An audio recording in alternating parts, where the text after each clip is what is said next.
말라기 1장 1절에서 14절 여호와께서 말라기를 통하여 이스라엘에게 말씀하신 경고라. 이제 아모스를 마치고 말라기를 합니다. 아모스의 마지막은 제일 중요한 것은 회복이 되는 말씀인데 그 말씀이 너무 길어가지고 너무 기니까 화장실 가고 갔다 와서 또 하니까 또 짜증내고 또 다시 들어보려 하니까 너무 길어서 길다고 그러고 아침에 일어나자마자 너무 길게 했다 이러고 이래서 아주 혼쭐이 났는데 본문이 길면 어떻게 합니까? 할 수 없이 길어야지. 그 대신에 본문이 짧으면 짧게 끝나는 거죠. 어, 그래도 시간이 걸리더라도 해야 되는데 오늘 또 길어요. 이게 14절이나 되는데 또 그리고 오늘 첫날이기 때문에 아모스도 마무리해야 되고 말라기도 또 시작해야 되고 이러니까 길게 걸립니다. 어쨌거나 아모스는 16명의 선지자입니까? 그 중에서 제일 먼저 말한 거고 말라기는 제일 마지막에 말하는 게 말라기입니다. 그러니까 아모스는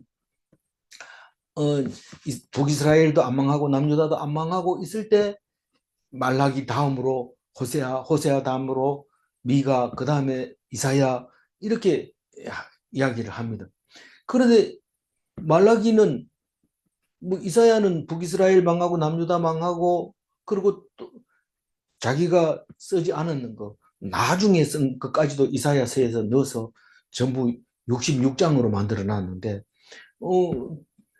포로로 돼서 돌아온 이야기까지도 음, 이사야서에 기록을 하고 있는데 말라기는 갔다 돌아와가지고 70년 뒤에 돌아와서 스룹바벨 성전을 지어가지고 그리고 학계 스가랴 말라기 학계 스가랴가 그 빨리 안 짓는다고 그래가지고 성전을 완성시키고 난 다음에 한참 있다가 말라기가 말씀을 합니다. 말라기가 하고 나서 400년 있다가 예수님이 오는데 그러니까 이 말라기는 무슨 얘기를 하고 있는지 귀담아 들어야 됩니다. 이 이야기가 끝나고 400년 동안 조용하게 있다가 예수님이 오는 걸 보면 이 말라기에서 무슨 메시지를 우리에게 주고 있는지 다 말하고 있는 겁니다. 그러나 말라기는 길지 않습니다. 4일만 묵상하면 되도록 되어 있는데 짧지만은 예수님이 온다 하는 것을 확실하게 얘기를 하는데 예수님이 온다 그러면 멀쩡히 지나가는 사람들한테 너들 예수님 온다 이러면 아무도 그게 뭔데요 이러면서 가는 사람은 그래도 착한 사람이고 이불 삐죽거리면서 놀고 있네 이러면서 가는 사람이 있는 거 하면 듣기 싫어요 이러면서 가는 사람이 있습니다. 근데 이 말라기는 어쩔 수 없이 고통 속에서 기다리고 기다리는 그 사람에게 와. 그리고 지금 하고 있는 게 이게 맞는 거냐 안 맞는 거냐 좀 이상하다. 이렇게 하는 사람에게는 예수님이 오신다는 말씀을 들으면 귀가 반짝 떨리는 거죠. 그런데 결국은 예수님이 오셔서 너희들이 기다리고 기다리는 그게 문제가 해결이 안 됐지.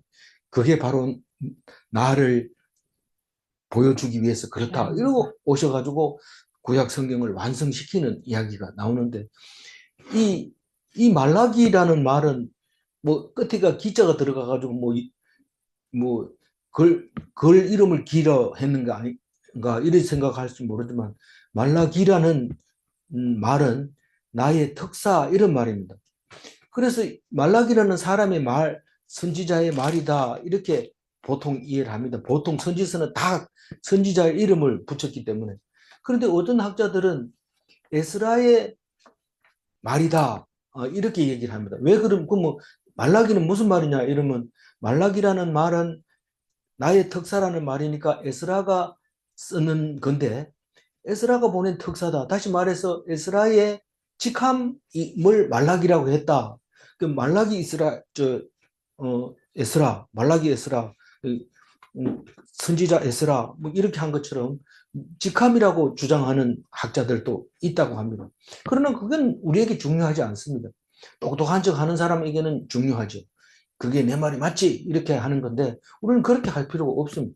그게 그거일 수도 있고 저거일 수도 있지만 분명히 우리에게 하나님께서 보내신 특사는 맞습니다. 하나님 말씀을 우리에게 보내는 말씀입니다. 누구에게 보내는? 이스라엘 백성에게 하는 경고의 말씀입니다. 이 책은 마지막 구약 성경의 마지막 책이고 또 선지자로서도 제일 마지막 선지자고 구약 성경의 마지막 선지자고 뭐 물론 요한도 없고 뭐 그렇다면은 바로 말라기 다음에 예수님이 오신다. 물론 400년에 대해서는 우리는 얘기할 거가 많이 있습니다. 역사가 있으니까. 그러나 성경에 없기 때문에 얘기를 하지 않습니다.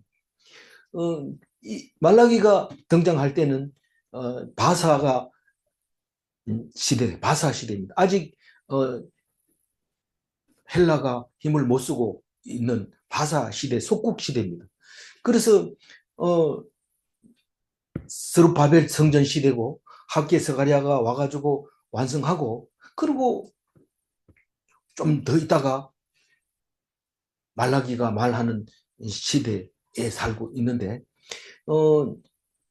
내용은 뭐냐 하면 제사장이 타락했는 내용과 이방인들과 그 바벨론 70년 갔다 오면서 이방인들하고 결혼하고 또 그 사람들이 흉내를 내서 또 살고 있던 아내에게 또 부정한 짓을 하고 그렇게 한 것에 대해서 오늘 말라기가 지적질하면서 또 11조를 게을리했다고 또 얘기를 하면서 그 말라기가 얘기가 끝나는 이야기인데 해결이 안 됩니다. 그 문제가 해결이 안 된 상태에서 400년이 그냥 지나갑니다. 그런데 바리새인들은 성경만 우리의 살 길이다. 이스라엘 솔로몬의 성전은 이제 무너졌다. 그거는 그때 얘기고 지금은 말씀 붙잡아야 된다. 이렇게 했을 때 그거 가지고 안 된다. 예수님이 오신 거죠. 말씀하고 있는데 그 말씀은 내가 완성하러 왔다. 그래서 완성하고 우리를 그 율법에서 구속하여 내주는 거죠. 율법이 뭘 구속해? 율법을 예수님이 아니면은 그 율법의 무거운 죄를 그대로 지고 있어요. 바리새인들이 그렇게 가르쳐주고 그렇게 했던 거예요. 살리려고 한 안식일을 사람 죽이는 일에 사용하고 있었던 거죠. 2절 같이 읽어볼까요? 여호와께서 이르시되 내가 너희를 사랑하였노라 하나 너희는 이르기를 주께서 어떻게 우리를 사랑하셨나이까 하는도다. 나 여호와가 말하노라. 에서는 야곱의 형이 아니냐. 그러나 내가 야곱을 사랑하였고 에서는 미워하였으며. 네. 3절입니다. 네. 하나님이 우리를 사랑했다는 말을 곳곳마다 있습니다. 근데 하나님이 우리 언제 사랑했습니까? 어떻게 사랑했습니까? 다른 나라 다 망할 때 우리도 망했잖아요. 그러면 뭐 사랑한 게 뭐 있었습니까? 사실은 우리 솔로몬 성전에 그게 목숨 걸고 있었습니다. 그것만 붙들면 산다고 생각했어요. 근데 이게 뭡니까? 이렇게 얘기를 하는 겁니다. 근데 사실은 그게 다 성경에 있었던 거예요. 너희들이 이 포로로 되어가서 70년 있다 돌아올 거다라고 얘기를 했는데 성경을 안 읽으니까 귀에 들어오는 건 사랑했다는 그 얘기만 딱 들어오는데 오늘 그 너희들이 사랑했다고 얘기를 하고 있습니다. 그러면 우리를 어떻게 사랑했습니까? 이렇게 얘기합니다. 그러니까 말합니다. 너 형 에서는 지금 사랑받았느냐? 너 야곱은 사랑받았다.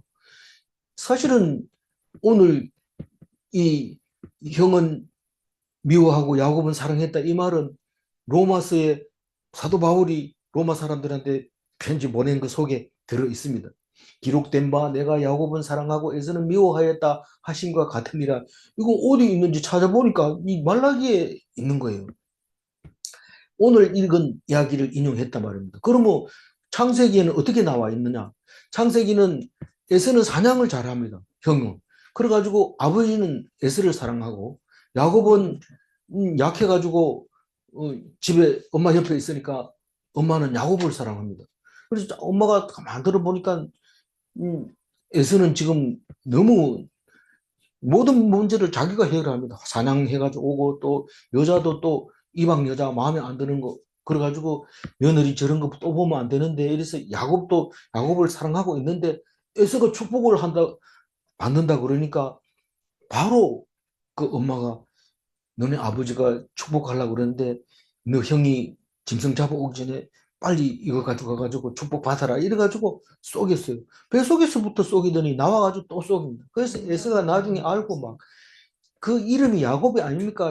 얍삽한 사람인데 그래가지고 나를 이렇게 복을 다 뺏어갑니까? 이러고 막 통곡하는데 야곱은 겁이 나서 도망가 버립니다. 그런 야곱이었는데 오늘 이 말라기를 통해서 하나님이 사랑했구나. 그래서 아버지가 사랑한 것보다는 엄마가 사랑하는 게 훨씬 하나님의 사랑에 가까운 것 같아요. 어쨌거나 지금 말라기는 그렇게 말하고 있어요. 야곱은 지금 사랑한다. 그리고 에서는 미워했다. 3절 읽어봅니다. 에서는 미워하였으며 그의 선들을 황폐하게 하였고 그의 산업을 광야의 이리들에게 넘겼느니라. 우리는 이런 성경을 읽을 때 좀 의아해하는 부분들이 많이 있습니다. 이 에서는 지금 에돔이라고 하는 그 산에 살고 있는 그 지역에 살고 있는데 에돔에 가보면 지금도 그 페트라라는 곳이 페트라가 바위라는 뜻이잖아요. 근데 페트라에 가면 빨간 돌로 전부 온 땅이고 뭐고 전부 빨간 돌로 되어 있습니다.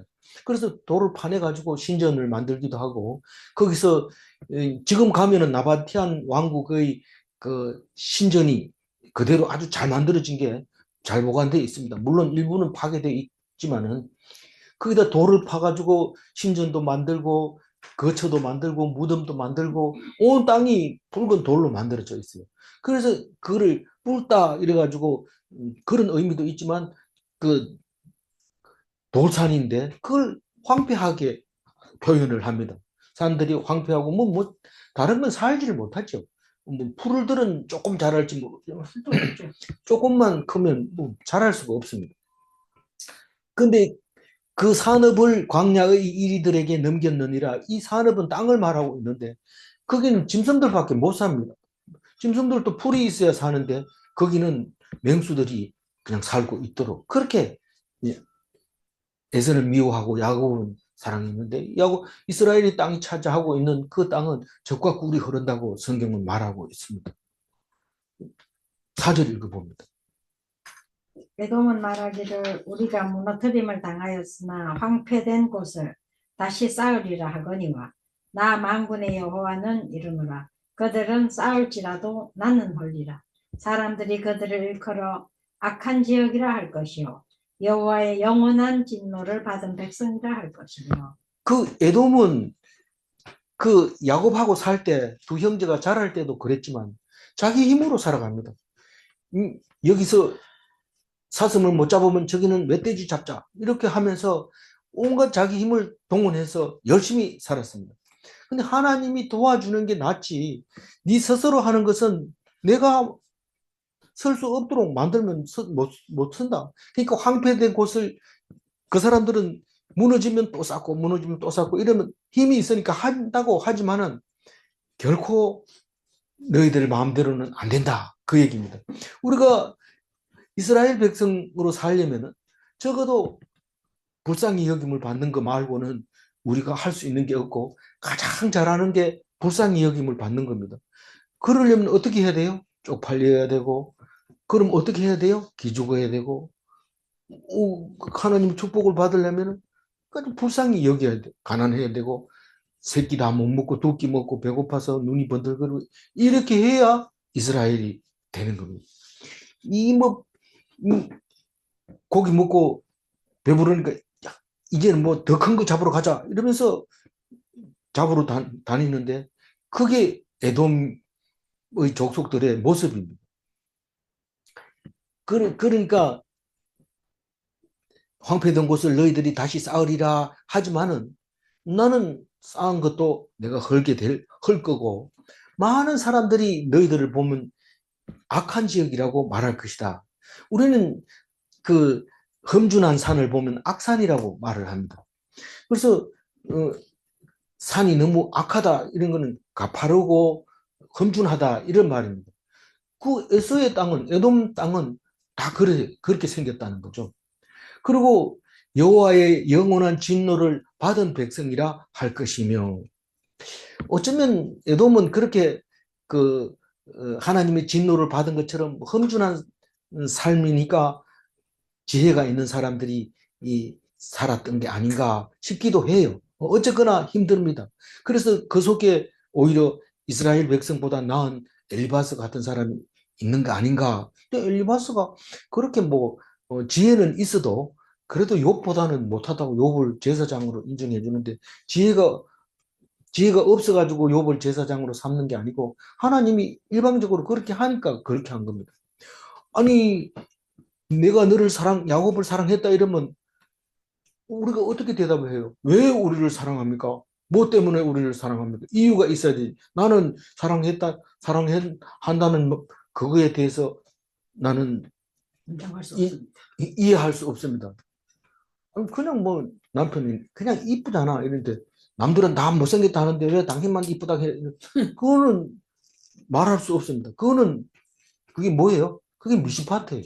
남들은 다 싫다 해도 나는 너를 사랑한다. 그게 미시파트인데 객관적으로 속으로는 못생겼다고 하면서 겉으로 그러지 일부러 그러지 이런데 불신이죠. 그게 불신. 적어도 이쁘다 하는 말을 그 자체 말할 때는 거짓말이 아닙니다. 거짓말로 그래 말 못합니다.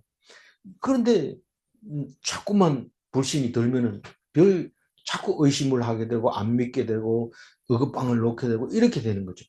우리는 좀 바보처럼 내가 말 잘못했다가 혼날지라도 그냥 바보처럼 믿는 게 제일 좋아요. 그리스도인은. 근데 그걸 못해요. 잘 못해요. 어쨌든 많은 사람들이 그 땅을 진노받은 백성이라고 말할 거다. 5절 읽어볼까요? 너희는 눈으로 보고 이르기를 여호와께서는 이스라엘 지역 밖에서도 크시다 하리라. 이게 뭐냐면 이스라엘 눈으로 이렇게 봅니다. 이게 에돔을 보는 거죠. 보면 이 영원히 진노를 받은 백성이라고 사람들이 얘기를 하는 거예요.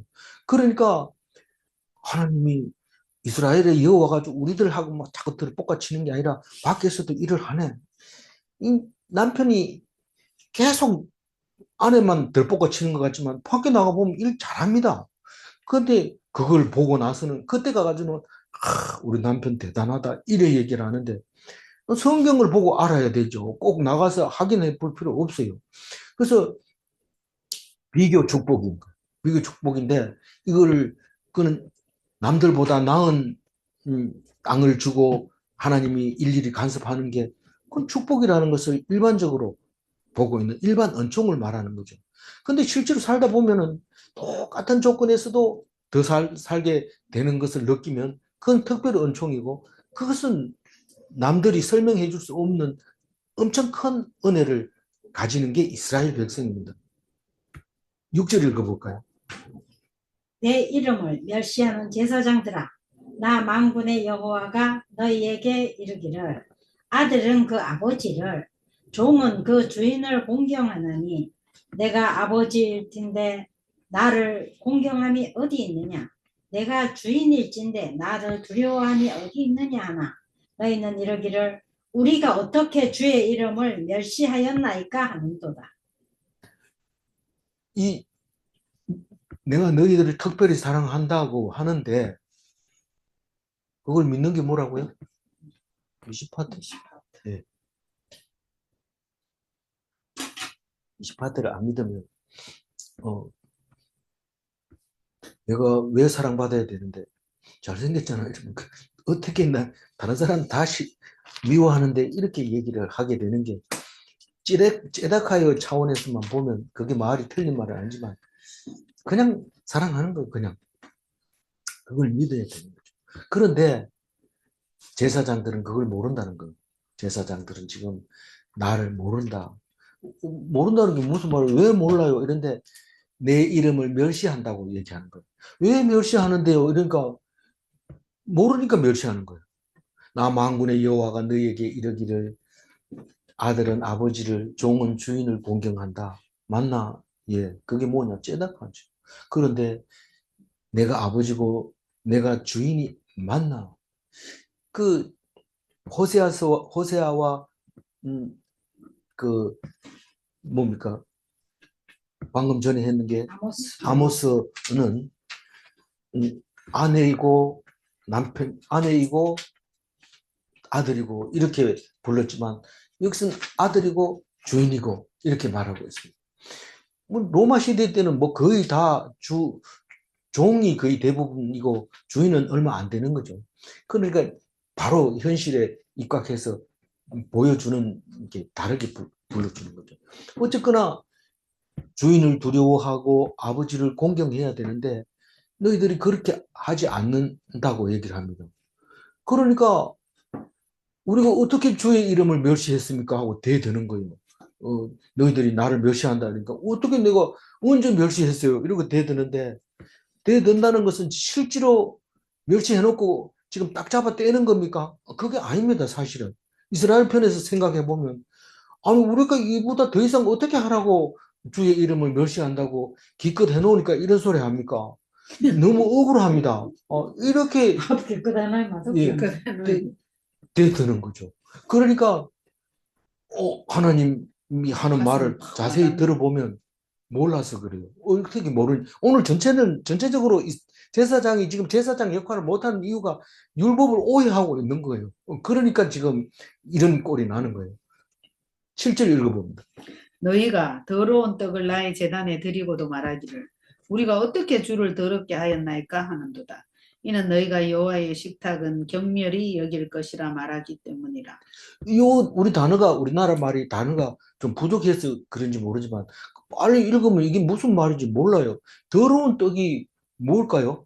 뭐 때묻혀 놓은 떡일까요? 부정한 떡. 그 부정한 떡인데 이게 부정한 떡이 뭐냐? 오염된 떡이라고 하는데 이게 지금 성전은 지금 스룹바벨 성전에서 제사를 하고 있잖아요. 근데 그 어떻게 더럽게 드렸냐고 막 따집니다. 내가 언제 더러운 걸 드렸어요? 항상 나오자마자 깨끗한 거 드렸는데 그러면서 막 얘기합니다. 근데 항상 이 나오자마자 따뜻한 걸 드려요, 떡상에. 그리고 12개 만들어가지고 떡상에 올리고 그리고 떡이 식으면 또 내고 따뜻한 거 올리고 그 올린 거는 식은 거는 제사장이 먹고 뭐 그렇게 하는 거죠. 그런데 그걸 더럽다고 얘기를 합니다. 아니 이해가 안 가는 거죠. 왜 그렇습니까? 왜 말하기 때문에. 너희들이 말 때문입니다. 너희들은 지금 행동으로는 따뜻하고 좋은 떡을 올리고 깨끗하고 남들이 손 안 댄 거 그런 거 올린 건 맞다. 그러나 너희들이 입에서 뭐라고 한다고요?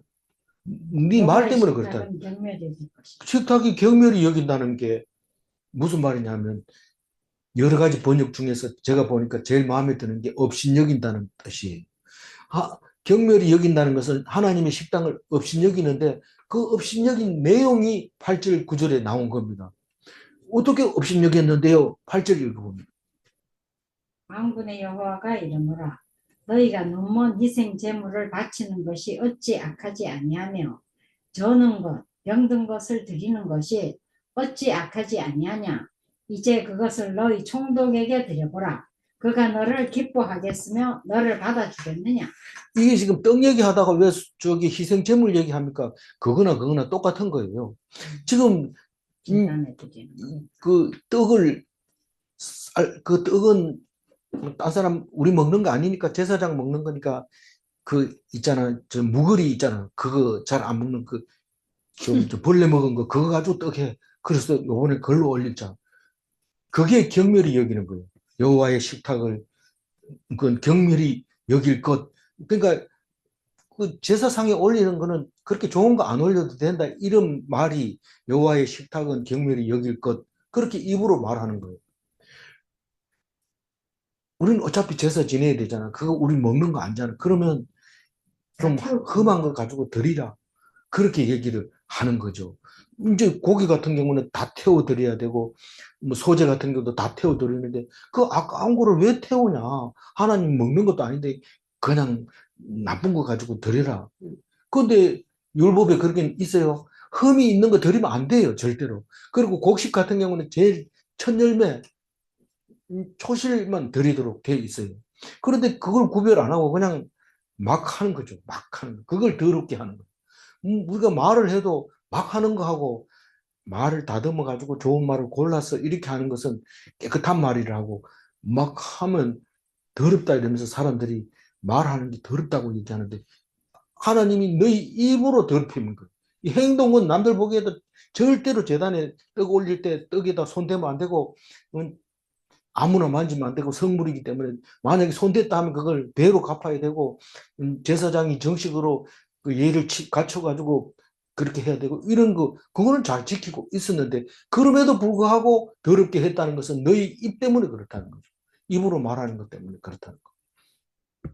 그러면서 너희들은 눈먼 희생 제물을 바친다는 것은 이 보통 많이 다치면 소가 눈이 멀다든가 양이 눈을 다친다든가 그거를 제물로 제일 먼저 바치면 돼요, 안 돼요? 안 됩니다. 흠이 없어야 돼요.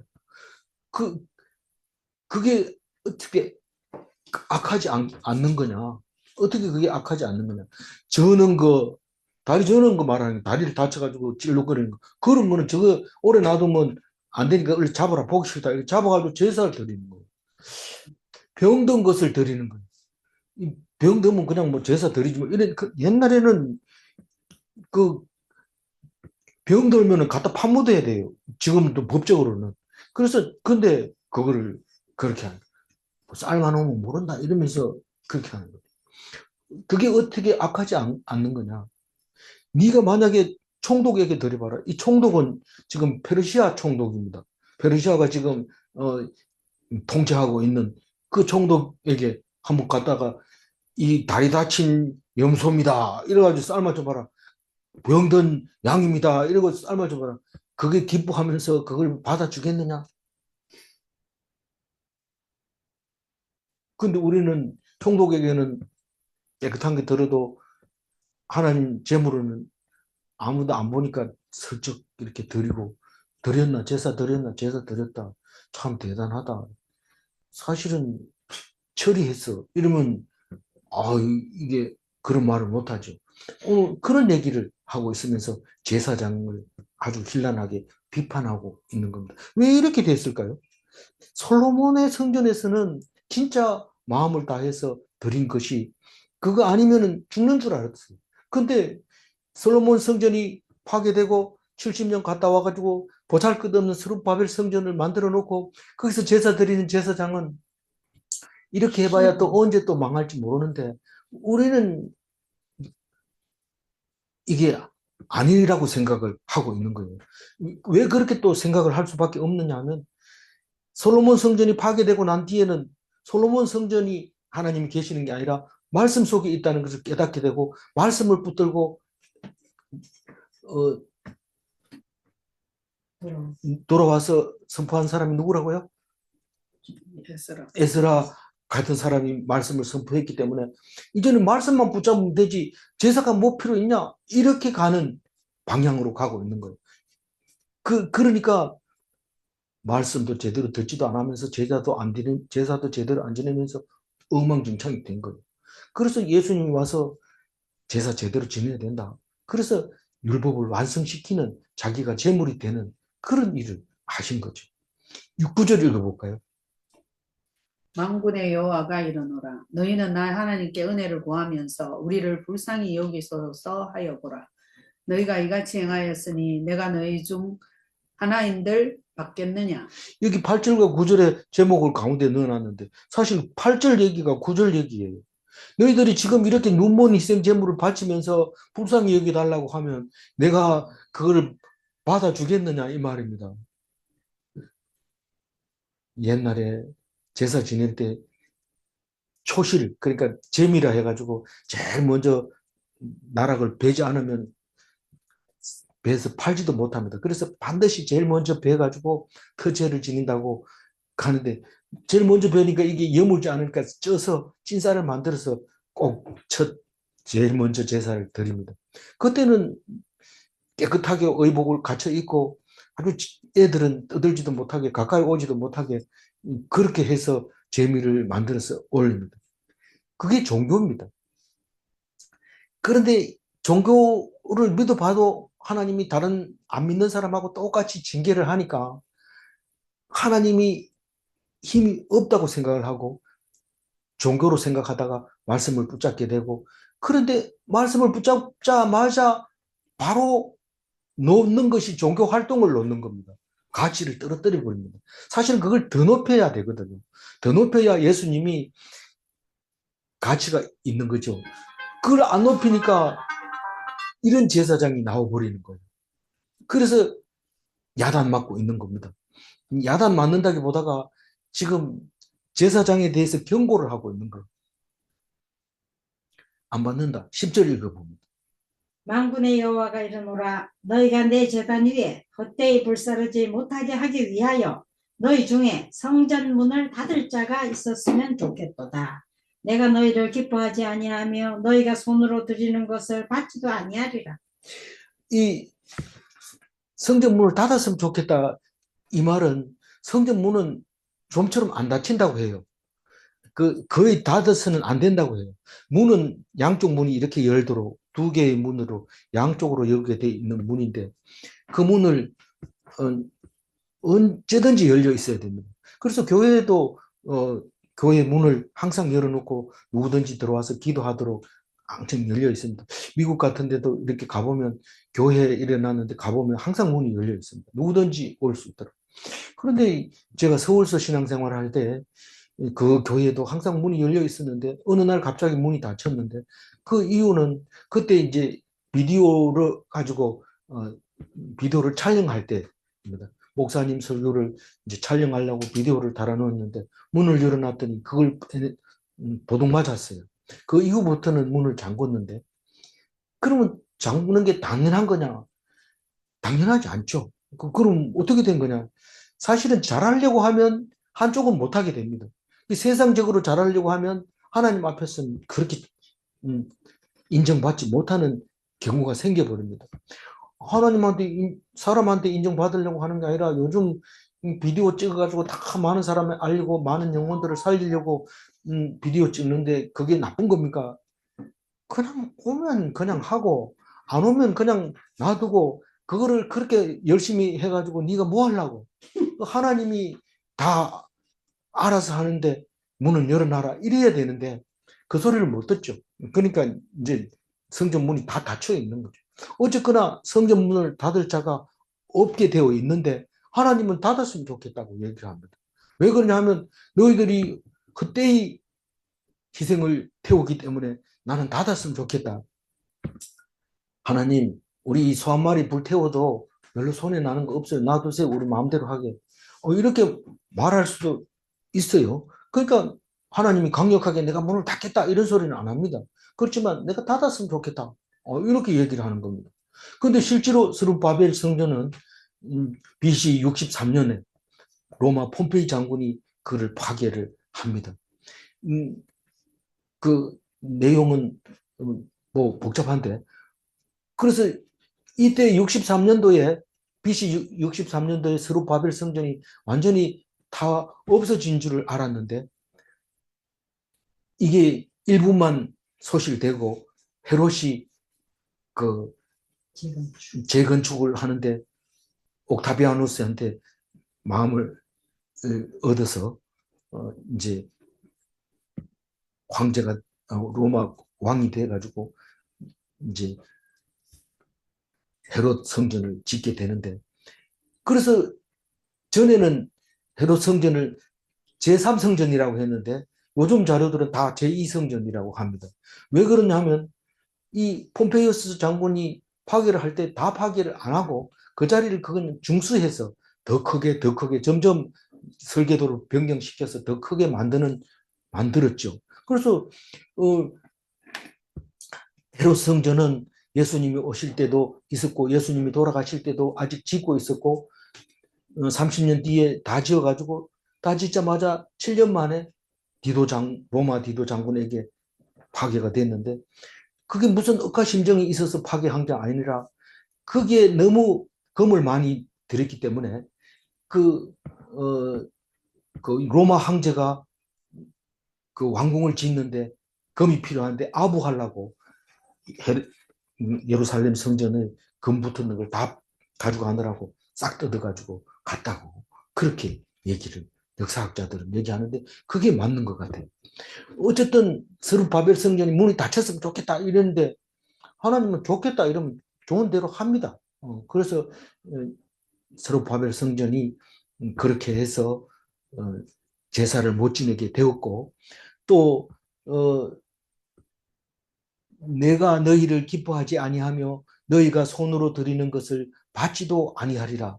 근데 우리만 오해하고 있는 거죠.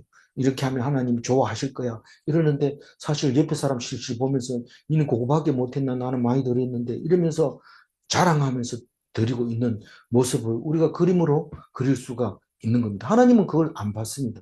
그래도 받겠지. 그렇게 물 먹은 소금 먹은 놈이 물 캔다 했는데 이러면서 소금을 자꾸 갖다 주는데 하나님은 그런 하나님이 아닌 거예요. 11절 읽어볼게요. 만군의 여호와가 이르노라 해 뜨는 곳에서부터 해 지는 곳까지의 이방 민족 중에서 내 이름이 크게 될 것이라.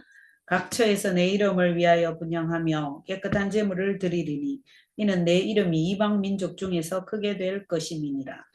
이 해 뜨는 곳에서부터 해 지는 곳까지 이라는 말을 쓸 때 우리는 생각나는 게 있습니다. 이 몽골 징기스칸이 세계를 정복할 때 해 뜨는 곳에서부터 해 지는 곳까지 내 땅이다. 내가 다 정복한다. 이렇게 말했는데 이 사람은 이 성경에서 말했다고 말할 수 있습니다. 이 징기스칸은 1200년도에 세계를 정복합니다. 그런데 징기스칸은 기독교인이었어요. 그 복음을 듣고 그 말을 했는 것 같아요. 근데 그 전 온 인류가 말하는 겁니다. 뭐라고요? 하나님의 이름을 크게 부르십니다. 그래서 하나님 앞에서 분향을 하는데 깨끗한 제물을 드린다. 분향한다는 것은 지성소 앞에다가 향로를 놓고 분향을 하는 거죠. 근데 지성소가 없어요. 지금 문을 닫아버렸기 때문에. 그러면 그게 어디서 이런 말이 나올 수 있을까요? 믿는 자의 마음에 지성소가 있는 것이고 분향하는 것이고 예배 드리는 거고 그게 제사 드리는 거.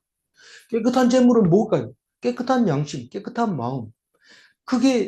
우리는 그게 뭔지 몰랐는데 예수님이 오셔서 내가 유월절 어린 양으로 죽는다.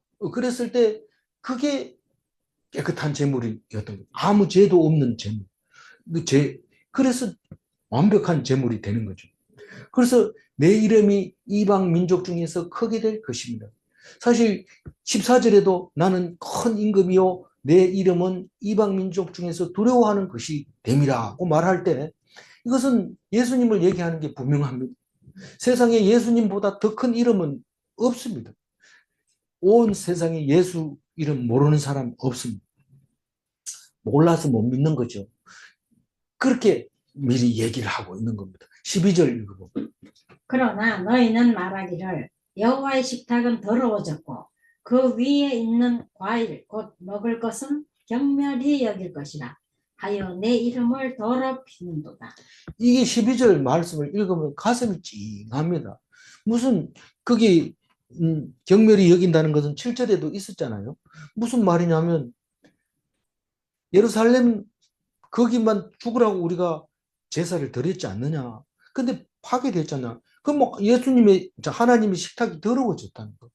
그리고 우리가 온갖 과일을 갖다 놓고 제사를 지냈는데 그거 하나님 안 먹는다.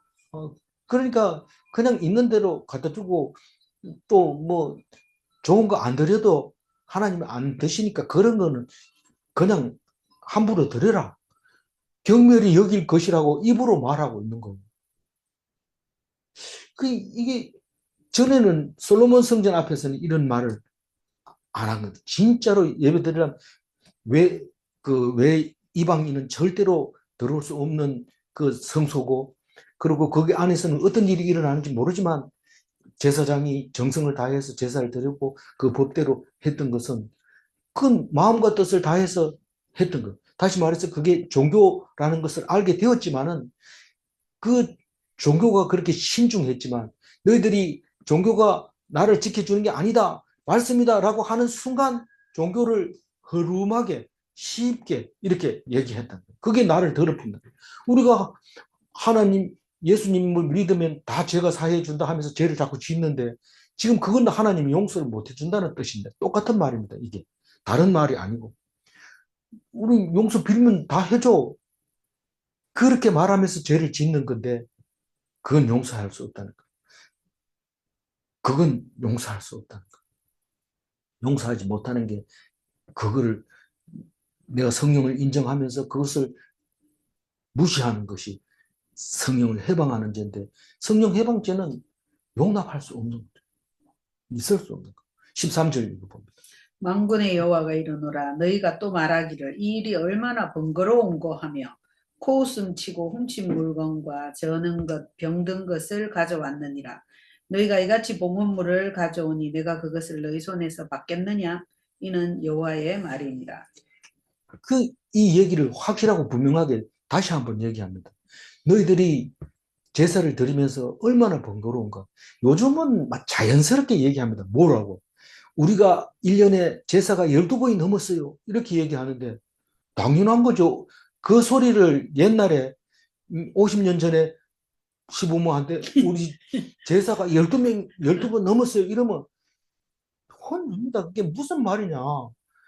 지금 그런 소리 하면 안 됩니다. 근데 이 사람들은 지금 그 얘기를 막 하면서 제사 안 지낸 걸 자랑스럽게 여기고 자기 공로로 여기고 그런데 예수 믿는 사람 때문에 안 그러는 건데 그거를 생각 못하고 당연히 제사를 안 지내야지요. 이러면서 그러면 왜 안 지내야 돼? 예수 믿으니까 예수도 믿지 않으면서 제사도 안 지내면서 자기 멋대로 하면서 코웃음을 친다. 응?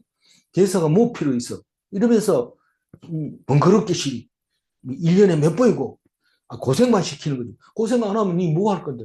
할 거 없어. 그냥 그러니까 노는 거고 자랑하고 남 욕하고 열심히 일해서 나만큼 잘하는 사람 나와 보라고 그러면서 자랑치고 그렇게 하는 것을 지금 말하고 있는 건데 여기서는 뭐 훔친 물건과 저는 거 병든 거 이런 거 가져와서 헌금 드린다는 거.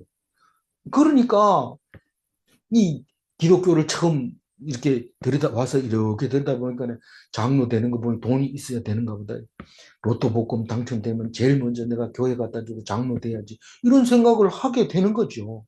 이게 우리 눈에 보이는 게 그거라는 거예요.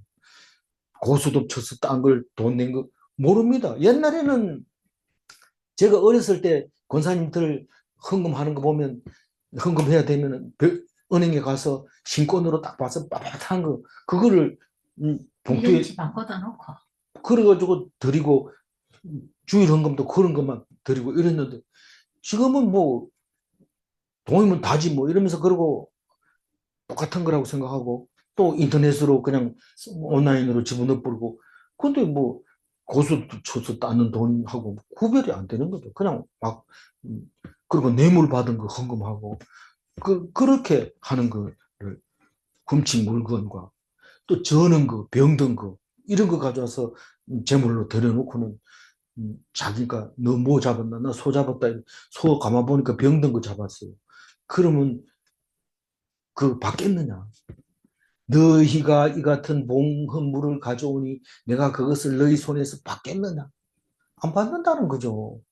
받겠느냐 물어보면 대답을 해야죠. 받겠느냐 이러면 안 받지요. 그러면 왜 가져왔나? 남들이 보는데 그럼 좀 해야지.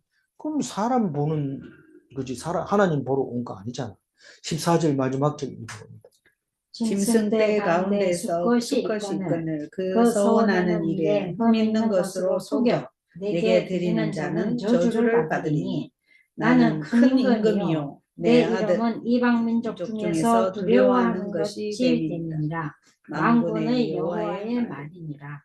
이 속죄물이나 혹은 속건 제물이나 또 번제물이나 이런 것들은 다 수컷을 드리게 돼 있습니다. 수양, 수염소, 수소 이렇게 드리게 돼 있는데 만약에 꼭 드려야 될 제물이 있다면 수컷이 없어도 암컷을 드릴 수 있도록 되어 있습니다. 그 수컷은 딱 보면은 이건 제사 지내기 위해서 태어난 동물이다 이렇게 생각하면 됩니다. 그래서 암컷은 왜요? 암컷은 새끼 낳아야 되고 그래야 되기 때문에 암컷은 안 죽입니다. 그리고 수컷은 꼭 제물로 죽입니다. 우리가 어렸을 때도 수송아지 놓으면 그렇게 좋아해요.